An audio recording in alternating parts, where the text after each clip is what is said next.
Okay, so we have to understand how the specific sequence of nucleotide bases in a DNA molecule is replicated to create an identical copy of itself. Doesn't DNA synthesis and replication have to occur at each cell division without error? Yes, it does, Corey. And that's one of the points of what Crick called the central dogma of molecular biology. The dogma is based on the idea that information flows from DNA to messenger RNA during transcription to proteins during translation. Okay. The flow of information is at the very core of life. Okay, so let me see if I got this straight. Information is stored in DNA, encoded in RNA, and then decoded to form cell products, right? That's right. All right, I think we're ready to make proteins. Not yet. First, we have to replicate the DNA. Okay, how does that get started? Remember the cell cycle, Tang? Yes. Well, DNA is replicated during the S phase of interphase of the cell cycle.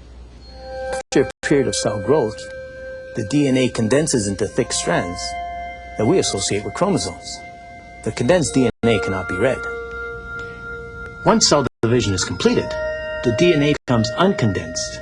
It's now called euchromatin, and it can be read.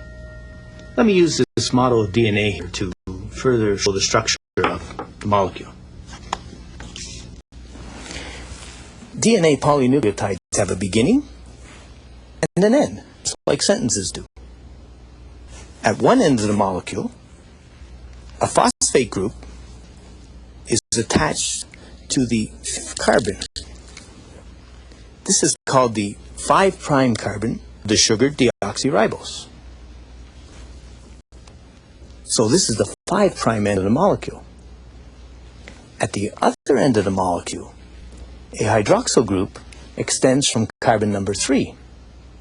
So this is called the 3' carbon of the sugar deoxyribose of the last nucleotide of the DNA molecule. So this is the 3' end of the molecule.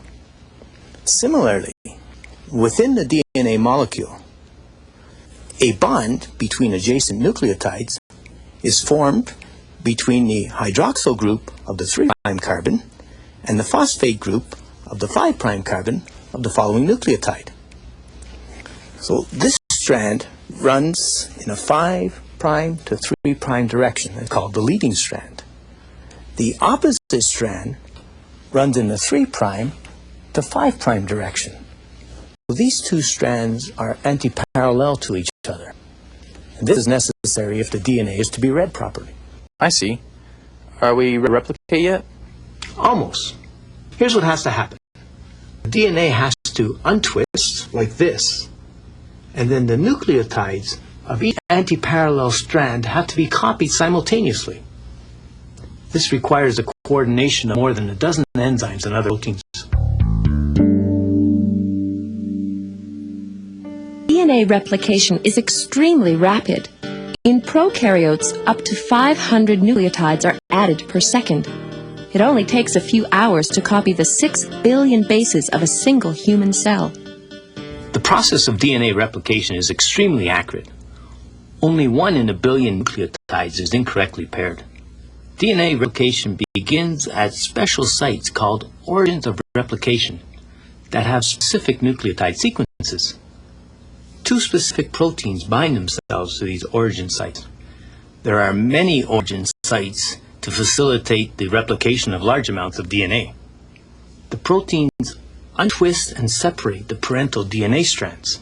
The beginning of each new strand of DNA is initiated by short sequences of nucleotides called primers.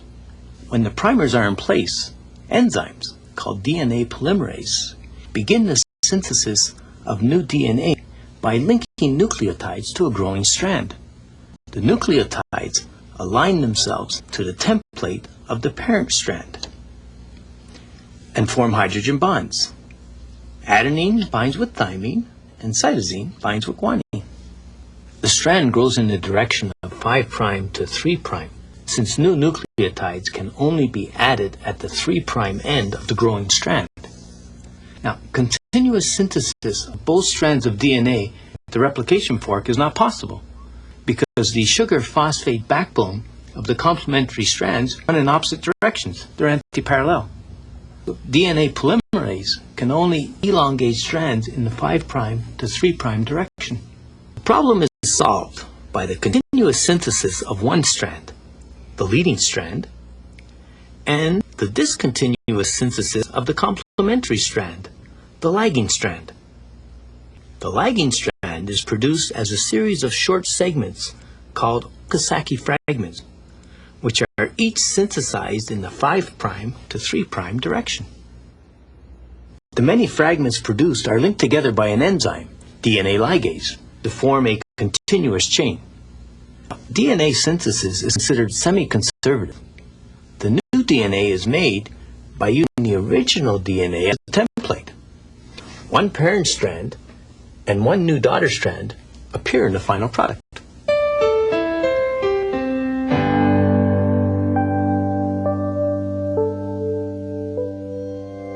James Watson and Francis Crick proposed the semi-conservative model for DNA replication.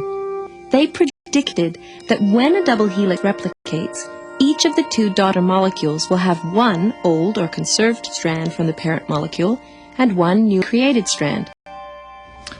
So, before a cell divides in mitosis, the DNA must be replicated. Yes, and precisely replicated.